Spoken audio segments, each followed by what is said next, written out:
নমস্কার। আজকে বলবো সঙ্গীত নিয়ে। সঙ্গীত একটা এত সুন্দর জিনিস যা কল্পনাই করা যায় না। কি অদ্ভুত স্বর্গীয় সুধা আমাদের জন্য রেখে গেছেন সেই প্রাচীনকালের মুনি ঋষিরা। এই সঙ্গীত আমি যে সঙ্গীতের কথা বলতে যাচ্ছি, উত্তর ভারতীয় এবং দক্ষিণ ভারতীয় এই মার্গ সঙ্গীত, এটি সম্পূর্ণ হিন্দু শাস্ত্রীয় সংস্কৃতির দান। সামবেদ গান করে গাওয়া হতো তিনটি স্বরে: উদাত্ত, অনুদাত্ত, স্বরিত। এই তিনটি স্বরে গাওয়া হতো সামবেদ। সেই জন্য সামবেদ, এই স্বর সাম গীত, সেখান থেকে সঙ্গীত শব্দটার জন্ম হয়েছে। যদিও সঙ্গীত শব্দটা বলতে শুধুমাত্র কণ্ঠসঙ্গীতকে বোঝায় না। সঙ্গীত রত্নাকর বলেছে নৃত্যং গীতং বাদ্যং ত্রয় সঙ্গীত মুচ্যতে, অর্থাৎ নাচ, গান এবং বাদ্যযন্ত্র তিনটে নিয়ে তিনটের একত্র যে ঐক্যতান, সেটি সঙ্গীত। সঙ্গীত সম্বন্ধে আমাদের শাস্ত্রে তার বিশুদ্ধতা বোঝাতে গিয়ে বলছেন স্বয়ং ভগবান বিষ্ণু বলছেন, নাহং তিষ্ঠামি বৈকুণ্ঠে যোগিনাং হৃদয় নচ মদ্ভক্তা যদ গায়ন্তি তত্র তিষ্ঠামি নারদ। অর্থাৎ তিনি বলছেন যে আমি যেখানেই থাকি না কেন, আমার ভক্তরা যেখানে গান করে সেখানে আমি অবশ্যই উপস্থিত হই। এই সঙ্গীত সম্বন্ধে আমরা অনেক কিছু জানি, আবার অনেক কিছু জানিও না। প্রথমেই বলি যে সঙ্গীতের আদি স্বরগুলো। আর্চিক যুগের আদি স্বর আজকের মা। গথিক যুগের দুটো স্বর ছিল গাথিক, যে যুগে গাথা গান গাওয়া হতো। দুই স্বর ছিল গাথা, মা পা। সামিক সামবেদের যুগে মা পা সা চড়াসা। স্বরান্তর যুগে চার, মা পা সা পা সা গা। আর উরব পাঁচ স্বরে মা পা সা গা রে। আমরা এই রাগিনী শেখার সময় উরব সম্পূর্ণ, স্বরব সম্পূর্ণ, উরব খারাপ, এরকম আমরা বিভিন্ন সেকশন পাই। স্বরব যুগের ছয় রাগ আজকের মা পা সা গা রে নি, আর সম্পূর্ণ হচ্ছে মা পা সা গা রে নি ধা। সাতটাই স্বর এসে গেল। তাহলে এই যে সঙ্গীতের স্বরটাকে নাদ ব্রহ্ম বলা হয়েছে। কেন বলা হয়েছে? আমরা জানি একটা বিরাট শব্দ থেকে এই পৃথিবীর সৃষ্টি। আমরা জানি নটরাজ তার তাণ্ডব নৃত্যাবসানে ডম্বরু থেকে যে 14বার ধ্বনি করেন, তাতে 14 ধ্বনি, সঙ্গীতের ধ্বনি, 14 ভুবনের সৃষ্টি। আর এই সমস্ত এত বড় সঙ্গীত শাস্ত্র, কম্পন, মহাবিশ্বের সব কিছুই শক্তির কম্পন। আর শব্দ, পদার্থবিদ্যার যে 5টি বিষয়, তার মধ্যে সাউন্ড শব্দ একটা, সেটিও কম্পনের দ্বারা সৃষ্ট। তাই এটি নাদ, মহানাদ, নাদ ব্রহ্ম বলা হয়েছে। এইবার আমরা দেখি যে কতগুলো অদ্ভুত জিনিস আমি বলবো আজকে, যেটা আমরা এই যে সারেগামা, এই যে স্বরগুলো, এই যে স্বরগুলোর সমস্ত জাত, গোত্র, রাশি সব কিছু আছে। এগুলো কে তৈরি করেছিলেন আমি জানি না, আমি অন্তত জানি না, যতদূর একটু তো পড়াশোনা করেছি। কিন্তু বিষয়টা খুব আকর্ষণীয়। পড়ে শোনাই। যেমন সাকে শুদ্ধ বাংলায় বা সংস্কৃতে সরোজ বলা হয়েছে। পেট কাটা মধ্যাহ্ন স, দর্শন র, বর্গের চ। সা, এটা ময়ূরের ডাক থেকে এসছে।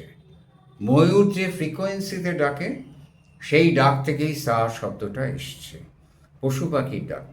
প্রকৃতির থেকে বড় শিক্ষক আর নেই।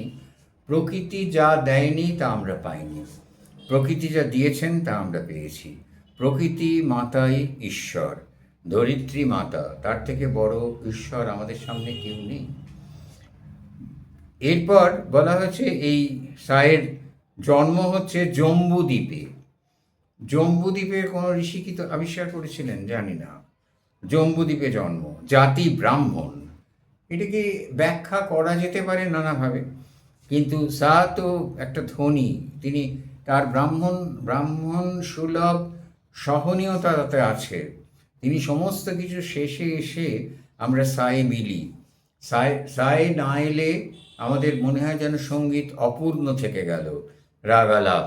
সেই জন্য কি ব্রাহ্মণ বলা হয়েছে? সায়ের সাত্ত্বিক ভাবের জন্য কি তাকে ব্রাহ্মণ বলা হয়েছে?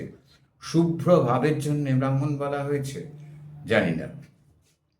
জাতি ব্রাহ্মণ, কুল দেবকুল, সেটা তো হতেই পারে, দেবতার কুল ধরে নেওয়া হয়েছে, এটা দেবকুলে জন্ম। সায়ের আবার গ্রহ আছে, গ্রহ হলো রবি এবং চন্দ্র। দেখুন, রবি এবং চন্দ্র একটা সঙ্গীতের স্বরকে কিভাবে প্রভাবিত করবেন আমি জানি না, তবে রবি আর চন্দ্র সম্বন্ধে একটা অ্যালিউশন বলতে পারি। নটরাজ যখন তাণ্ডব নৃত্য করছিলেন, তখন যে সবাই তাকে সঙ্গীতের দ্বারা তার সহযোগিতা করছিলেন, সেখানে রবি আর শশী বংশী আলাপনে রত। অভিনব ভারতীতে এই কথাটা বলা হয়েছে, বংশী আলাপনে রত।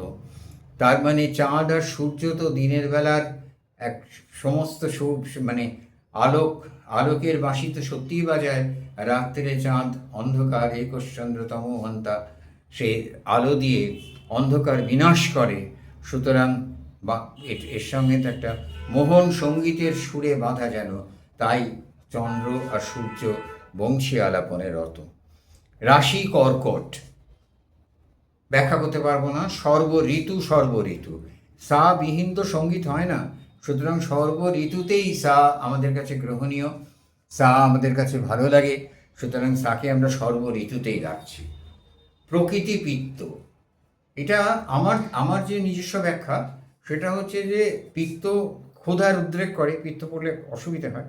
সায়ে যতক্ষণ না ফেরে মানুষ, ততক্ষণ একটা অদ্ভুত আকাঙ্ক্ষা থাকে, কতক্ষণ এসে যেন সমুদ্রে পড়ব, মিলে যাব নদী। বিহাগ যখন গাইছে, বাজাচ্ছে পামা গামা গা, এই স্বর সঙ্গতি, পামা গামা গা, রে বাদ দিয়ে পামা গামা গা থেকে গা সা মিলে গেল। বাগেশ্রীতে নিধা মাপা ধা মা গা রে সা, এই মাপা ধা বাগেশ্রীর প্রাণ, এখান থেকে মা গা সা, সা স্পর্শ করলো, সা না করলে যেন অপূর্ণ থাকে, তাই পিত্তের সঙ্গে, তাই কি পিত্তের সঙ্গে তুলনা করা হয়েছে? আচ্ছা, রস বীর মধুর কটু, সায়ের মধ্যে বীরত্ব ব্যঞ্জক ভাব আছে, অত্যন্ত বোল্ড। সা মধুর, মধুর তো বটেই। সা কটু, কোনো সময় সা অসম্ভব তীব্রভাবে কানে আঘাত করে। গুণ সত্য, নিঃসন্দেহে সা সপ্তগুণী, কারণ সায়ের এসে সবাই মিলে যাচ্ছে অসম্ভব ভালোভাবে। রং সপ্ত রং অথবা লাল, যিনি সমস্ত গুণের অধিকারী তিনি তো সপ্ত রঙের অধিকারী হবেইনি। আর অথবা সূর্যের সপ্তাশ্ব, সূর্যের এই সাতটা রশ্মি, সাতটা ঘোড়া আবার সাতটা ছন্দ, সঙ্গীতের ছন্দ, কাব্যের ছন্দ, তাহলে সপ্তরং এবং লাল। ঋষি অগ্নি, হয়তো সাম গান করা হতো বা ঋক বেদ এক সুরে দাঁড়িয়ে করা হতো, তখন অগ্নিতে আহুতি দেওয়া হতো এই সুরের ওপর দাঁড়িয়ে, হয়তো তাই ঋষি অগ্নি। দেবতা ব্রহ্মাকে হয়তো আরাধনা করা হতো। ছন্দ অনুষ্টুপ, ওই যে সাতটি ছন্দ বললাম, সাতটি ছন্দের মধ্যে অনুষ্টুপ ছন্দের সায়ের বৈশিষ্ট্য সাধনা। 100 বার সাধনা না থাকলে কোনো কিছু যেমন উপলব্ধ হয় না, সঙ্গীত তো একেবারেই হয় না।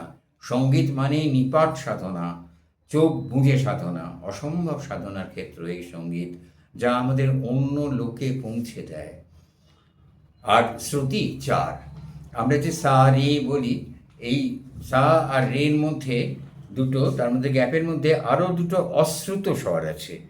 কোমল রে আছে একটা, শ্রুত, অতি কোমল অনুকোমল আছে, এগুলো শ্রুত নয়, অশ্রুত, সাধারণত রাগে লাগে না, যারা লাগাতে পারেন তারা ক্ষণজন্মা, তো এইগুলোকে শ্রুতি বলা হয়।